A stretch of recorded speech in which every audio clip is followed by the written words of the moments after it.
Assalamualaikum warahmatullahi wabarakatuh. Alhamdulillahi rabbil alamin alladzi yuhibbul muhsinin wa yarfa'u darajatil muttaqin. Asyhadu an la ilaha illallah wahdahu la syarikalah wa asyhadu anna Muhammadan abduhu wa rasuluh la nabiyya ba'dah. Allahumma salli ala Muhammad wa ala alihi wa ashabihi wa man tabi'ahum bi ihsanin ila yaumiddin. Jamaah salat maghrib Masjid Al-Muhajirin yang dirahmati oleh Allah, mari kita senantiasa terus bersyukur kepada Allah karena Allah telah memberikan nikmatnya yang sangat banyak kepada kita. Dua macam nikmat yang menurut Nabi manusia itu sering lalai untuk bisa mensyukurinya, yaitu nikmat sehat dan nikmat waktu luang. Banyak sekali di antara kita itu yang suka menghambur-hamburkan waktu luangnya ya, tanpa memanfaatkannya untuk sesuatu yang baik.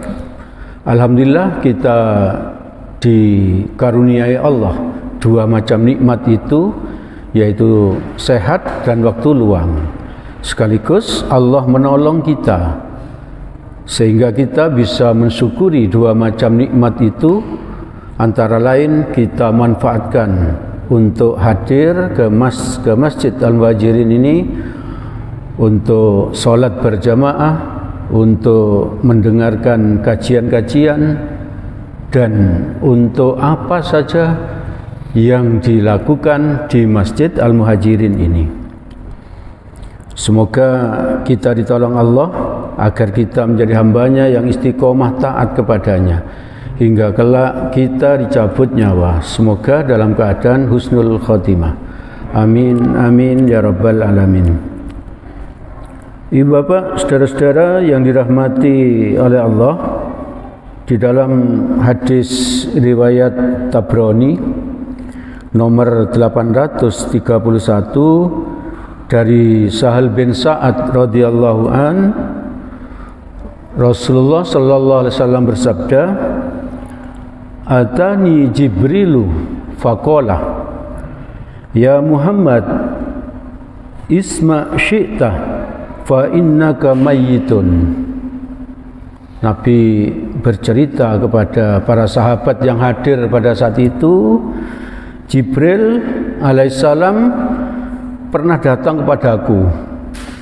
Lalu Jibril berkata, "Hai Muhammad, hiduplah sesukamu. Sesungguhnya engkau akan menjadi mayit."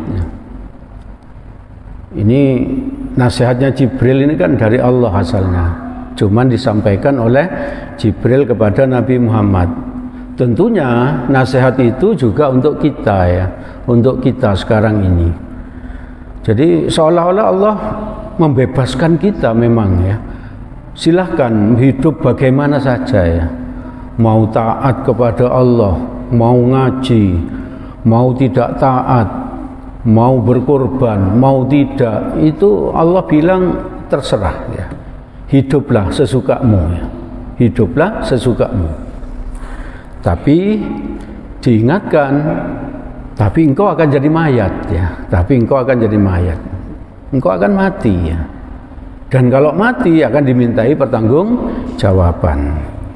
Oleh karena itu, ibu bapak, saudara-saudara, itu nasihat Jibril yang pertama kepada Nabi Muhammad, tentu saja untuk kita semua ya. Maka hidup ini mari kita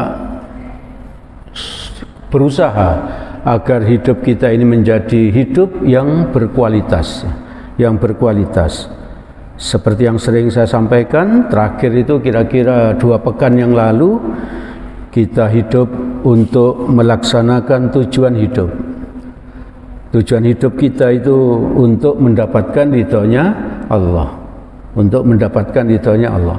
Semua yang kita lakukan, mulai kita bangun tidur sampai kita tidur lagi, itu semuanya untuk mendapatkan ridhonya Allah. Itu ada di Al-Quran surat 92 ayat 20. Nanti bisa dilihat ya. Lalu yang kedua, hidup ini untuk melaksanakan tugas hidup. Tugas hidup kita adalah untuk beribadah ya. Tidak aku ciptakan jin dan manusia melainkan untuk ibadah ya. Jadi yang lain-lain itu hanya sambilan ya, yang lain-lain itu hanya sambilan. Tapi tujuan utamanya adalah untuk beribadah kita ini, untuk beribadah.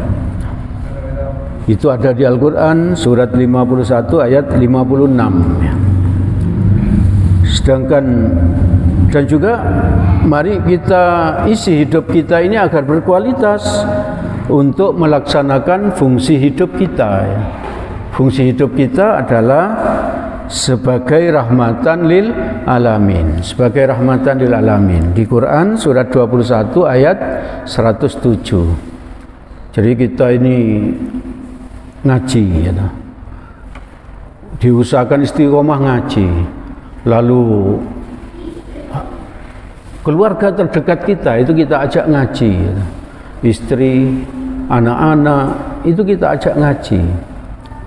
Kalau ada yang belum berkesempatan ngaji, maka hasil ngajinya disampaikan kepada istri, kepada anak-anak gitu ya.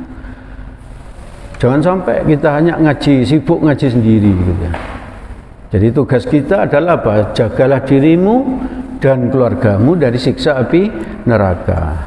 Maka kalau kita ngaji, kita ajak juga anak-anak kita ya, anak-anak kita. Ibu bapak, saudara-saudara yang dirahmati oleh Allah.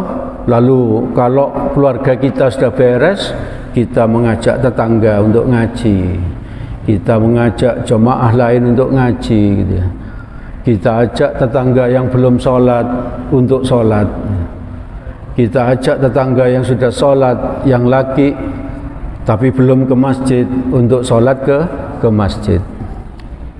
Terus seperti itu ya. Kita melaksanakan apa?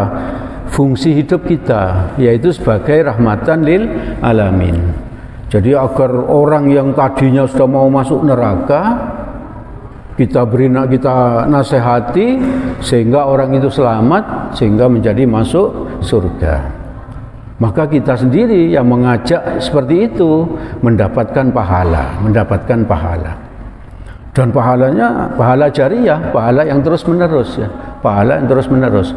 Kalau kita ngajak ngaji satu orang dan orang itu mau ngaji, selama orang itu ngaji, kita juga dapat aliran pahala ya, yang ngajak dapat aliran pahala terus itu.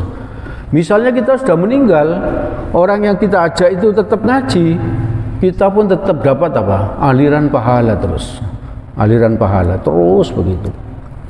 Maka kita perbanyak ya melaksanakan fungsi hidup kita ini, yaitu menjadi rahmatan lil alamin, lil alamin. Dan ibu bapak menyikapi nasihat dari Jibril tadi terhadap Nabi Muhammad tadi, mari kita ingat-ingat, sering-sering mengingat masalah mati. Karena tadi itu nasihatnya hiduplah sesukamu ya. Maka kita pilih hidup yang berkualitas seperti tadi ya. Tapi kita akan mati ya, kita akan mati. Kita akan mempertanggungjawabkannya. Maka kita harus ingat bahwa kita ini akan mati ya. Tidak mungkin kita ini hidup selamanya, itu enggak mungkin. Tidak mungkin. Apakah kita mau kalau dibuat hidup oleh Allah 150 tahun? Tentu kita enggak mau ya pasti ya. Pasti enggak mau, merepotkan itu pasti. Kalau bapak ibu sehari dua hari ini nonton TV, ada orang naik haji umurnya 115 tahun, di pesawat itu minta diturunkan gitu. Karena apa? Karena beliau itu belum memberi makan ayamnya gitu. Nah, hidup seperti itu kan ya kurang nyaman gitu. Kalau Nabi berdoanya apa? Minta hidup ini tidak terlalu tua ya, tidak terlalu tua. Maksudnya apa? Hidupnya tidak sampai pikun, tidak sampai pikun. Tidak sampai pikun. Jadi mari kita ingat-ingat terus ya. Kita ingat terus bahwa kita ini akan mati. Di Di dalam hadis riwayat Ibnu Majah dari Ibnu Umar radhiyallahu an, Ibnu Umar ini bercerita, dahulu aku sedang bersama Rasulullah sallallahu alaihi wasallam. Lalu datanglah kepada beliau seorang lelaki dari Ansor, dari kaum Ansor. Kemudian orang Ansor ini mengucapkan salam kepada Nabi. Lalu dia bertanya, kalau sahabat itu kalau bertemu Nabi itu sering bertanya tentang agama ya. Dia bertanya, wahai Rasulullah, siapakah di antara orang-orang yang beriman itu yang paling utama ya? Jadi dia sendiri insya Allah sudah beriman, tapi para sahabat itu merasa tidak cukup kalau beriman saja. Dia ingin menjadi orang yang paling utama ya, yang paling utama di antara orang-orang yang beriman. Maka Nabi menjawab, yang paling baik akhlaknya ya. Jadi orang yang beriman yang utama itu bukan yang paling kaya ya. Bukan yang paling tampan, bukan yang paling gagah, bukan yang paling cantik, bukan yang paling pinter, tapi ternyata apa? Yang paling baik akhlaknya ya. Yang paling baik akhlaknya. Lalu orang ini tadi, orang Ansor tadi melanjutkan pertanyaannya, siapakah di antara orang-orang yang beriman itu yang paling cerdas? Jadi dia bertanya orang yang paling cerdas. Kalau sekarang ukuran cerdas itu yang pandai matematik, yang pandai fisika, yang pandai kimia misalnya, yang lulus dengan nilai bagus 4 tahun misalnya. Itu kalau sekarang. Tapi kalau Nabi menjawabnya enggak kayak gitu. Menurut Nabi, orang yang paling cerdas itu adalah orang yang paling banyak mengingat masalah mati. Orang yang paling banyak mengingat masalah mati. Dan orang yang paling banyak mempersiapkan diri untuk kehidupan setelah mati. Setelah mati itulah orang yang paling cerdas. Orang yang paling cerdas menurut Nabi. Dan memang kalau kita itu sering ingat mati, tentu kita itu akan berakhlak mulia ya. Karena apa? Karena dia itu apa? Ingat akan mati ya. Kalau saya itu jahat pada tetangga, nanti saya dimintai pertanggungjawaban di padang mahsyar ya. Di padang mahsyar. Bahkan bisa jadi apa? Bisa jadi pahala yang saya punya karena ibadah saya diambil diberikan kepada tetangga. Karena apa? Karena pernah zalim kepada tetangga. Itu yang disebut orang paling bangkrut oleh Nabi. Maka hati-hati. Mari kita sama-sama hati-hati. Sama-sama hati-hati. Jadi orang itu menurut Nabi paling cerdas adalah yang paling sering mengingat mati dan yang paling banyak persiapannya untuk hidup setelah mati. Maka penting sekali ibu bapak untuk ikut kajian di hari Ahad ya, 1 bulan sekali. Itu kan Ahad pekan keempat ya. Itu kan dikaji tentang apa? Tentang bagaimana orang itu mulai mau meninggal, kehidupan dalam kubur, padang mahsyar dan seterusnya. Sampai diputuskan apakah masuk neraka atau masuk surga. Itu perlu kita ikuti. Kenapa? Karena dengan begitulah kita bisa mengingat mati. Dan dengan begitulah kita tahu kehidupan setelah mati. Sehingga kita mempersiapkan diri untuk kehidupan setelah mati itu. Ibu bapak, saudara-saudara yang dirahmati oleh Allah, kita hanya menunggu gilirannya. Kita ini pasti mati ya. Pasti mati. Dan mati tidak mesti karena tua ya. Banyak anak muda yang mati, banyak anak yang mati duluan dibandingkan orang tuanya. Bahkan seorang cucu meninggal dunia duluan dibandingkan kakeknya. Tidak mesti sakit dulu gitu. Ada orang sehat pergi keluar kecelakaan mati. Jadi tidak mesti sakit dulu ya. Ada orang sehat sakit jantung mati. Banyak yang seperti itu. Maka mari kita persiapkan. Mari kita sama-sama persiapkannya. Lalu ibu bapak, saudara-saudara yang dirahmati oleh Allah, nasihat Jibril yang kedua, wa ahbib man syi'ta fa innaka mafarikuhu. Cintailah siapa saja yang engkau senangi, sesungguhnya engkau pasti akan berpisah dengannya. Jadi kita dibebaskan oleh Allah untuk mencintai istri kita. Seorang istri mencintai suaminya, ayah mencintai anaknya, kakek mencintai cucunya. Kadang cucu ini yang lebih, saya merasakan mencintai cucu itu bisa melebihi anak, Kalau anak itu barangkali tidak berhasil membuat kita itu tidak berjemaah ke masjid, tapi cucu bisa jadi membuat kita tidak berjamaah di masjid. Silakan cintai menurut hadis ini, tapi ingat kamu akan berpisah dengannya. Itu pesannya Jibril kepada Nabi, juga kepada kita. Maka kita harus waspada betul ya. Harus waspada betul. Mencintai itu waspada betul. Silakan mencintai hartamu ya, tapi menurut Jibril engkau akan berpisah dengannya. Tidak ada yang dibawa, harta itu nggak ada yang dibawa ya. Kalau nggak percaya, kalau ada orang yang meninggal itu ikut sampai penguburan itu ya. Nggak ada satu pun, nggak ada yang dibawa ya. Nggak ada yang dibawa. Hanya membawa apa? Kain kafan. Hanya membawa kain kafan. Itu. Bahkan kalau di Mekah itu nisannya aja dari batu yang sederhana sekali gitu. Dari yang sederhana sekali gitu. Itu menunjukkan apa? Tidak ada yang dibawa sedikit pun kalau kita mati itu. Nah, Allah memberikan arahan kepada kita apa saja yang harus kita cintai dan mana yang harus lebih diutamakan ya. Yaitu di Quran surat At-Taubah surat ke-9 ayat 24. A'udzubillahi minasyaitonirrajim. Kul in kana aba'ukum. Insya Allah ini sudah banyak yang hafal ini ayat ini ya. Paling tidak sudah tahu kalau ada ayat seperti ini ya. Katakanlah, jika bapak-bapakmu ya, wa abna'ukum, anak-anakmu, wa ikhwanukum, saudara-saudaramu, wa azwajukum, istri-istrimu, juga suamimu gitu ya.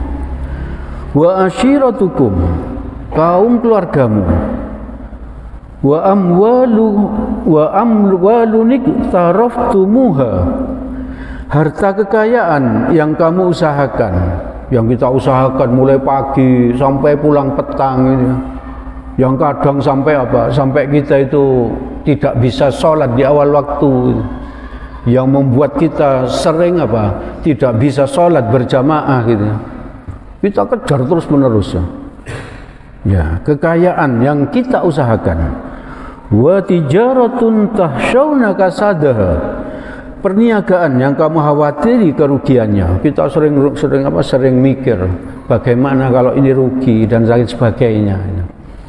Lalu lanjutan ayatnya, wa masakinu tardaunaha, dan tempat tinggal yang kamu sukai. Rumah kita bangun ya. Kita bangun dengan baik agar kita bisa apa? Kita bisa tinggal dengan enak gitu ya. Barusan di TV itu ada apa? Rumah untuk lansia gitu. Yaitu rumah yang bisa berputar gitu. Wah, luar biasa. Kalau dia butuh cahaya maka rumahnya diputar pakai remote gitu ya.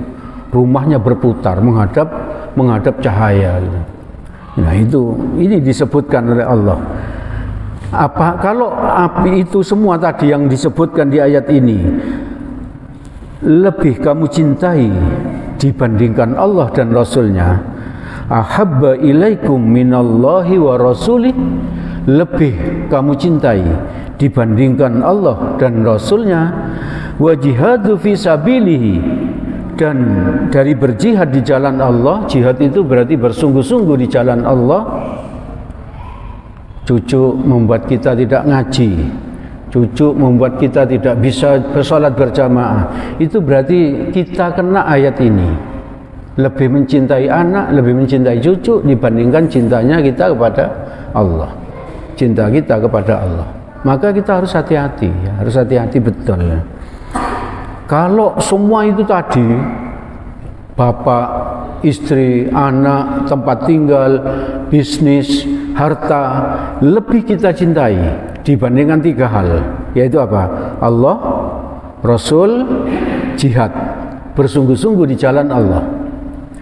Maka lanjutan ayatnya, fatarabbasu hatta ya'tiyallahu bi amri. Maka tunggulah sampai Allah mendatangkan keputusannya. Maka tunggulah. Jadi jangan sampai Allah yang memutuskan, ya, yang memutuskan. Kaum Ad itu tidak mau bersyukur kepada Allah, maka diazab oleh Allah. Dan sampai sekarang tempat yang dulunya ditempati kaum Ad itu nggak bisa ditempati oleh manusia, tidak bisa ditempati oleh manusia.